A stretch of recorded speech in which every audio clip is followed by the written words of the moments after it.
En ce 9 octobre 1939, la France continue de renforcer ses défenses alors que la guerre contre l'Allemagne semble s'approcher d'une phase plus active. Alors que la « drôle de guerre » persiste sur le front occidental, les forces françaises, stationnées derrière la ligne Maginot, sont en alerte maximale. La journée est marquée par des manœuvres militaires prudentes et des préparatifs intensifs pour faire face à une attaque allemande imminente. Sur le plan diplomatique, la France poursuit ses efforts pour consolider ses alliances et surveille de près les développements en Europe de l'Est, où la coopération germano-soviétique reste une source d'inquiétude. Les événements militaires, consolidation des défenses et vigilance accrue. Sur le front militaire, le 9 octobre est une journée de préparatifs et de consolidation pour l'armée française. Le général Maurice Gamelin, toujours à la tête des forces françaises, continue de privilégier une stratégie défensive stricte.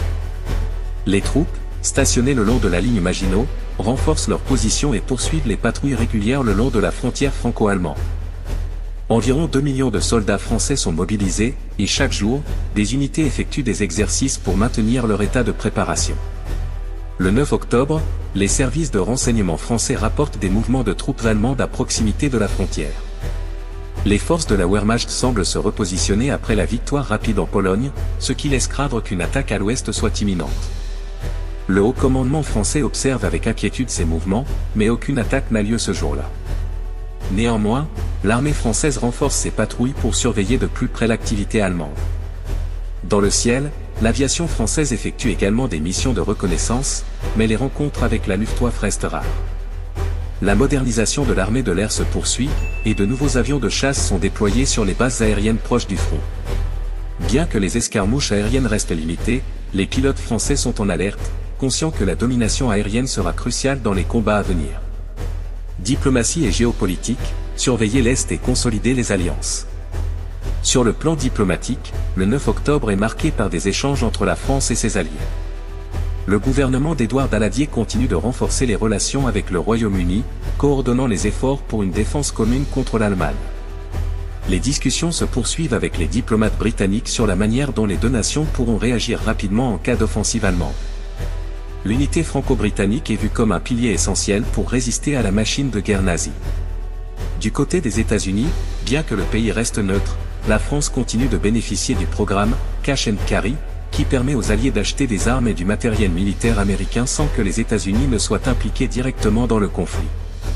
La diplomatie française s'efforce de maintenir cette relation et d'encourager Washington à continuer de fournir une aide matérielle. Le gouvernement Daladier est conscient que le soutien des États-Unis sera déterminant dans une guerre prolongée. La France garde également un œil sur l'Europe de l'Est, où la coopération entre l'Allemagne et l'Union soviétique se renforce après le pacte germano-soviétique. La division de la Pologne entre les deux puissances totalitaires a bouleversé l'équilibre géopolitique en Europe, et Paris craint que Staline et Hitler n'étendent encore leur influence. Les diplomates français surveillent avec inquiétude la possibilité que l'Union soviétique continue d'étendre son contrôle en Europe de l'Est, ce qui affaiblirait davantage la position des Alliés. La presse et l'opinion publique, l'incertitude plane, mais la France reste résolue. Les journaux français du 9 octobre 1939 reflètent l'incertitude qui règne dans le pays. Le Figaro titre « Les préparatifs s'intensifient, la France prête à défendre chaque pouce de son territoire ». L'article met en lumière les efforts du gouvernement et de l'armée pour préparer le pays à une guerre longue et difficile. Le journal souligne également que, bien que les combats ne soient pas encore déclenchés sur le front occidental, la France reste vigilante et prête à repousser toute attaque allemande. Le Matin publie un article intitulé « L'aviation en pleine modernisation, des chasseurs prêts pour la défense aérienne ». Cet article détaille les récentes initiatives pour renforcer l'armée de l'air française, alors que de nouveaux avions de chasse sont mis en service et que les bases aériennes sont renforcées. Le journal insiste sur le rôle clé que jouera l'aviation dans la guerre à venir, notamment pour contrer les attaques aériennes allemandes.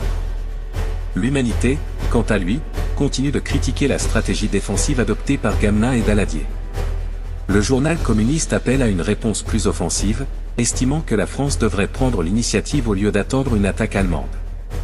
L'Humanité dénonce également la dépendance à l'égard des armes américaines, arguant que la France devrait renforcer sa production nationale pour assurer son indépendance militaire. L'opinion publique française, malgré l'absence de combats majeurs, reste largement unie dans son soutien à l'effort de guerre. Le souvenir de la Première Guerre mondiale continue de motiver les Français à se préparer à des sacrifices, et la population accepte les mesures de rationnement qui deviennent de plus en plus strictes. Le moral des troupes est maintenu grâce aux efforts du gouvernement pour améliorer les conditions de vie des soldats et garantir que chaque division est équipée pour résister à un conflit prolongé.